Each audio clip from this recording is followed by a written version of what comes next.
Hi Peter, you hanging out with me? Hey guys, I am back, and tonight, actually, to tell you guys the truth, I want to compare something that we just saw in the Smoky Mountain Knife Works Army Care Package with something tried and true, had it in the collection for a long time already, but I think that they kind of could be compared together, that we can compare and contrast and take a look. And I don't know, thought it might make for an interesting video. So here we are getting it done. So this is, if you're not familiar, if you haven't seen it, this is the Hogue Knives Deka. Hogue, is not a hugely, I don't want to say they're not a popular brand, but the thing is, the knives aren't as household name recognized as Spyderco, as Benchmade, as Kershaw, some of those brands. But they make really good knives. And the Deka is kind of one of the favorites. It's very different from their other knives, and I've really wanted one for a while. And when this one came in the Smoky Mountain box this month, which is, July 2020, for anybody watching this, some other time, I was really excited to get my hands on it and feel it and take a look. But I instantly, as I was messing with it and feeling it, a familiarity kind of hit me and stuck out in my mind. And right away I was thinking, man, it really reminds me of a little bit of 940, a little bit of G10 Griptilian. And so I just said, I'm gonna put them side by side when this is all done and take a look. Just looking at them outright, you've got the axis lock. Now they call it the able lock. A lot of people don't understand that the patents for things like this do run out. They have to be renewed and things like that. Benchmade, the actual patent for this mechanism, they let it go. And so now other companies can model it, almost identically. They just can't call it the axis lock. That's trademarked, the name. So Ganzo, for example, calls it the G lock. They call it the able lock. There's different, and companies can use the physical mechanism and it's not, copyright infringement. It's not stealing. The patent has expired. The only thing that would be actual theft is if they called it an axis lock, and that's why they have to give it a separate name. And of course, companies want to use it. It is one of the most popular secure locking systems on folding knives. It's very convenient for one-handed use. It's a great system that Benchmade came up with. So, it is very popular. But even just the construction, inset steel liners to hold all the mechanics that only go part of the way down the handle and everything. Externally mounted clip, that kind of sits on the surface. It all kind of, there are similarities there. Now, of course, there are big differences in terms of weight, size, and stuff like that. But I want to put these two together. I want to look at them. I want to compare. I'm not going to try to say one is better than the other or anything like that. But let's just, let's take a look. Now, I'm comparing this specific Griptilian, the 550-1, because there are lots of Griptilian models out there. What's really interesting about the Griptilian way back in the late 90s, the mid to late 90s, well, the design came out in the mid 90s, and it really became a staple of the Benchmade line. I have to say about 99-ish. The Griptilian was originally intended to be a lower cost, more in reach model that Benchmade was putting out alongside their other very expensive knives. The original Benchmade, came in for under $100. The original Griptilian, rather. FRN handles, plastic handles, and it was very revolutionary at the time. But the idea was it was a cheaper Benchmade for people that maybe couldn't afford, something with G10 scales, with titanium, aluminum scales, all that other stuff that Benchmade was putting out at the time. Mel Pardue, who has designed a lot for Benchmade before, Ansins, who designs his own knives. He's a great designer, came up with it. The original one had, the oval hole. There was some issues with Spyderco over the round hole, the Spidey hole. But it's one of Benchmade's most popular. And for a long time, the only way you could get a G10 scale was to get a customized one. It took Benchmade a long time to put G10 scales on the Griptilian. First on custom edition ones, on special edition ones, and then through the the Benchmade customizer tool online, and then they put out this one, which anybody could get, and it had G10 scales and a 20 CV blade, the 550-1.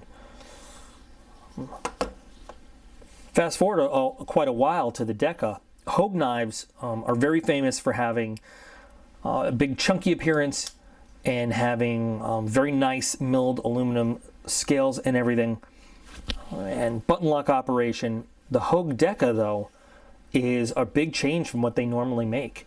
Very slim, but using that Able Lock design, and Leishowitz design, who's another great prolific designer, has also designed a lot of stuff for Benchmade. But Alan Leishowitz's designs, his own brand, are amazing. But this really kind of I could see this being a Benchmade knife. I could see this fitting into their product line. The regular, now this finish, the red, white, and blue, this is a special edition just for the Smoky Mountain Knife Works Army Care Package subscribers. Normally it comes in black. I think there's a red, a gray and black one, a red and black one, and a blue and black. They call it Lava Flow G10, because of the way it's milled. But it's just standard, multicolored G10. But if you look, they're both the same flow-through design, barrel spacers, very similar designs. Although, again, different shapes. But 20 CV steel, so they both source the steel from the same place.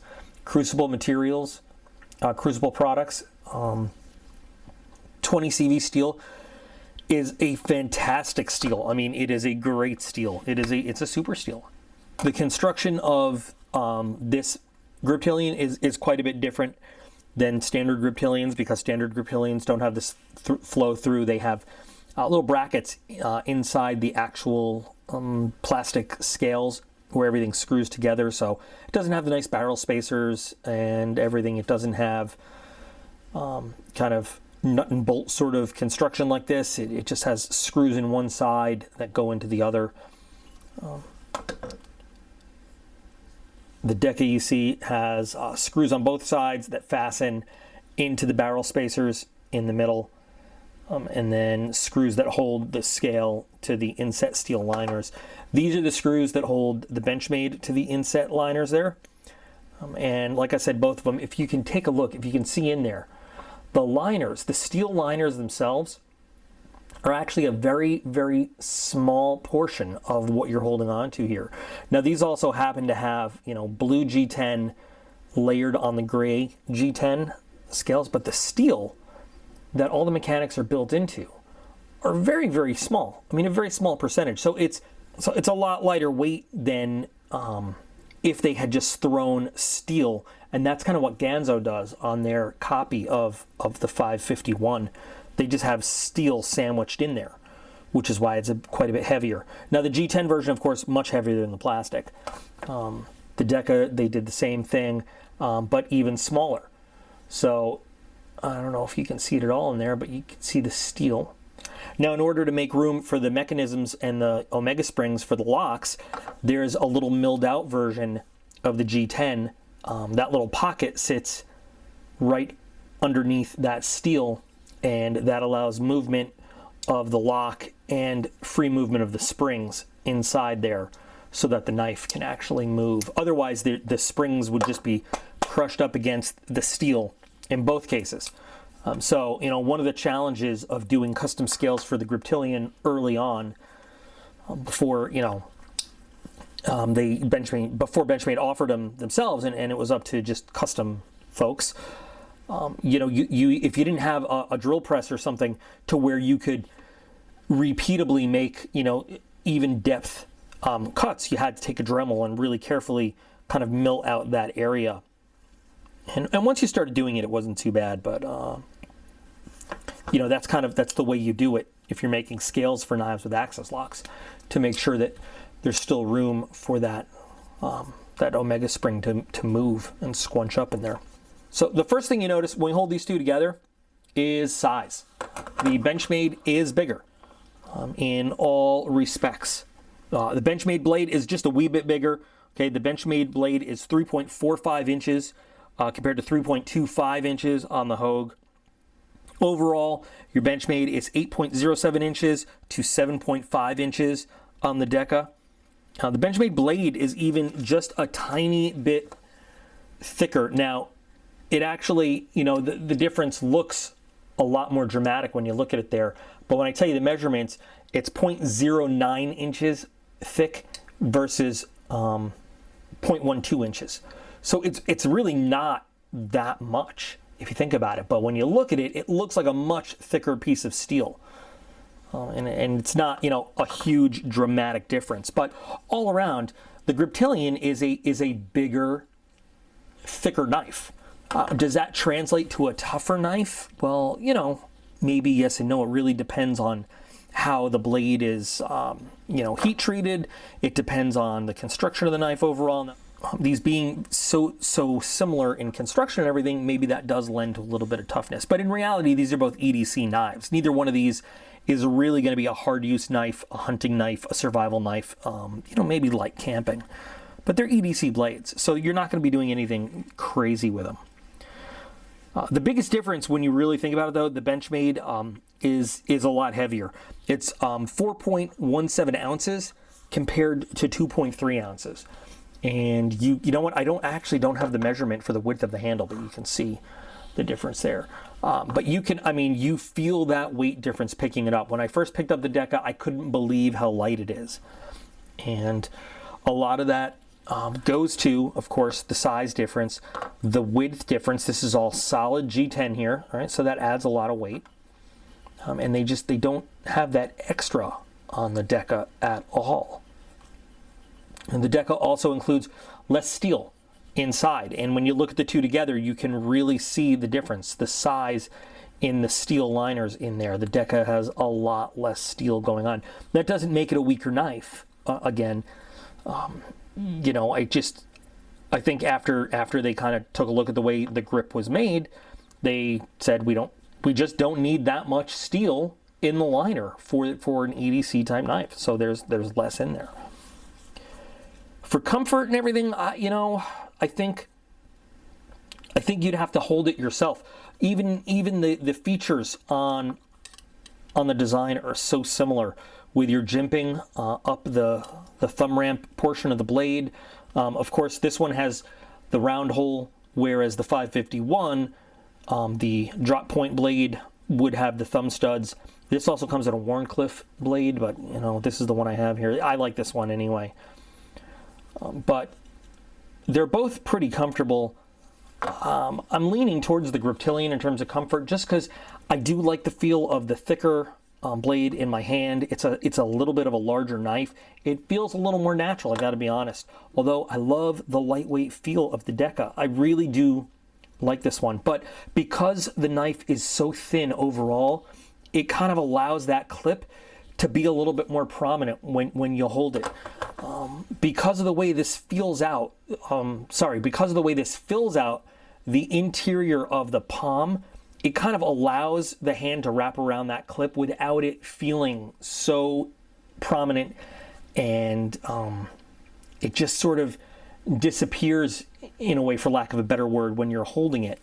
Whereas this is a very thin knife, so when you're holding on to it, that clip is it's right there, because your hand it feels it, as there's no contouring on it, no round edge to fill out that extra width like the Griptilian does. I mean, that's just my observation. You know, your experience may vary, but there definitely is a difference in feel.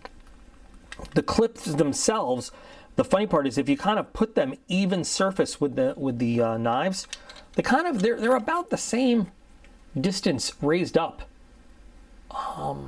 you know, from the surface of G10.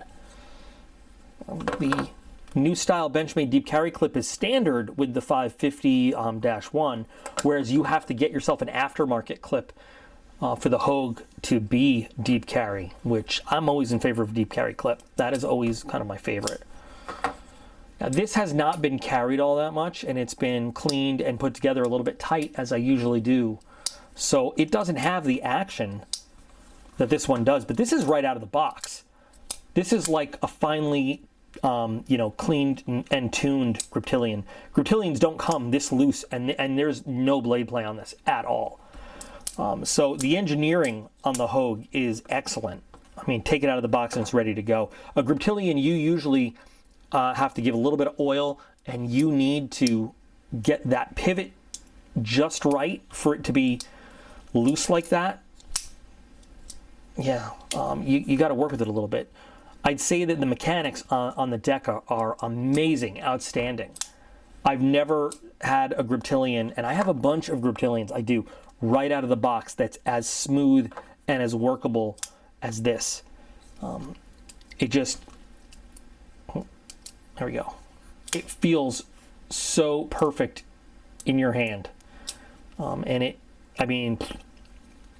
mechanics just feel perfectly engineered.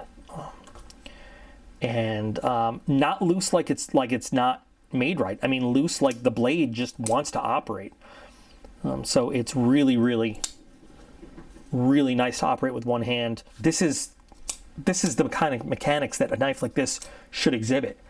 Perfect, perfect. A lot of Benchmades need to break in a little bit, and this one has just been, again, put together tight and kind of put together in the collection drawer. Hasn't been carried. I don't think it's been carried at all in well over a year. So there's that. Price is a huge difference. So remember, I talked about how the Benchmade, the Griptilian line, was originally meant to be a less expensive knife. There was a time for a long time, as the price was climbing up, even when they were expensive on the outside world, where you could still get them for less than $90 in a clamshell package on base. I used to buy them all the time. I'd buy extra ones on base and give them to people just because, you could get them for like, I think it was exact $87.50 at the BXPX on base for a 550 model, semi-serrated. But they were supposed to be a cheaper knife. You're really not going to find this specific model for a lot lower than $187, which I think is a little insane. Now I know you've got the 20 CV steel, you're paying for the G10 and the anodized barrel spacers and everything, but remember, you're buying a knife that was supposed to be a cheaper option once upon a time. The Deka, you're going to find, and I did some research, anywhere between 140 and 150. They have a Cerakoted blacked out blade option, so you're going to pay a little bit more for the Cerakote if that's what you want. But 140 is about the average price for the Deka. I'm not talking MSRP, I'm talking about what I found it for. The MSRP on this is like $220, which I think is ridiculous for a Griptilian, but that's what they are now. I mean, the regular Griptilian, just FRN handles, I think S30V is the new standard steel. It used to be 154 CM. That is going for, like $120 itself now, depending on where you find it. So what was once, the hallmark of Benchmade's lower cost kind of line is now, ridiculously expensive. But Benchmade no longer has a red class, a black class, and a blue class.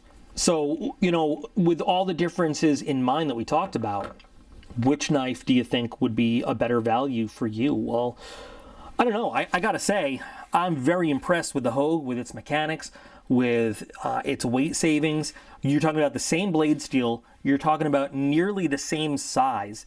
When you're talking about blade length, the difference is, 0.2 of an inch in blade length. So if you're EDCing, are 0.2 of an inch going to be like a big deciding factor for you? When we're talking about the difference between $140 and $180, and virtually the same knife all the way around. There is a little bit difference in comfort in the handle, but I mean, is it worth it to you to save $40 for to give up 0.2 of an inch on your blade? I think it probably is.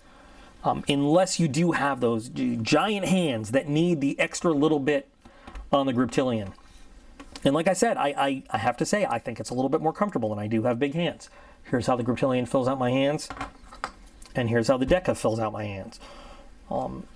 It is a little bit more comfortable, but you know what? I think in every other way, this is kind of a superior knife. I think the Griptilian is a great knife. I love the Griptilian, and I recommend it a lot to people that, you know, don't want to spend $300, $400 on a Benchmade, but want the Benchmade kind of name. At first I say, well, why are you buying? Are you buying it just for the name? Because if you're buying a knife just for the name, you're buying it for the wrong reason. If there's something specific about Benchmade you want, let's look at all their different models. But anyway, that's neither here nor there. For $40 less, getting virtually the same knife with just little differences, I think the Deka is a great way to go. Not to mention that the 550-1 only comes in this. This is the only this is it. There's no options. Whereas the Deka, you can get a Cerakote blade. You can get different color handles if you so choose. I mean, different blade styles. This is it for the G10 Griptilian, line. I mean, you're looking at it.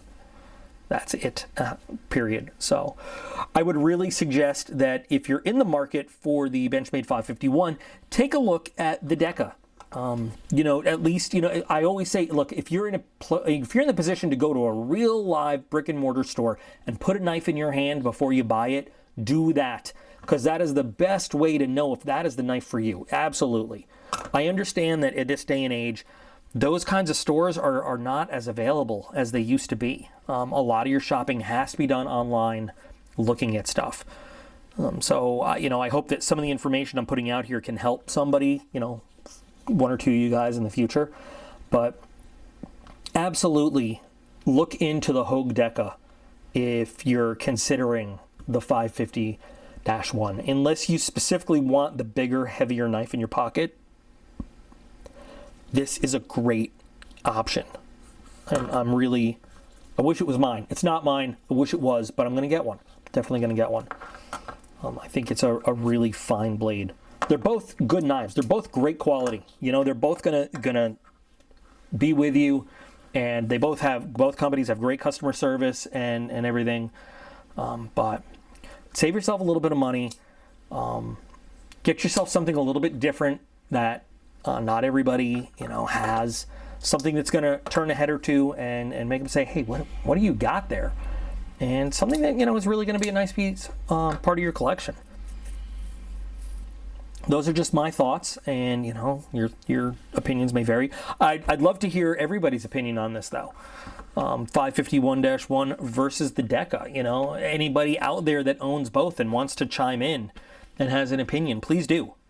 Let's hear what everybody's thinking. This is just a late night video from me based on thoughts running through my head since I did the unboxing of Smoky Mountain Knife Works and saw this in there. So I figured some of you guys might find it interesting. So now, discuss. While you're doing that, I gotta work on some other stuff. So please remember, you are all absolutely awesome. I appreciate every single one of you out there. And I will be back again, hopefully with more interesting videos than this, real soon.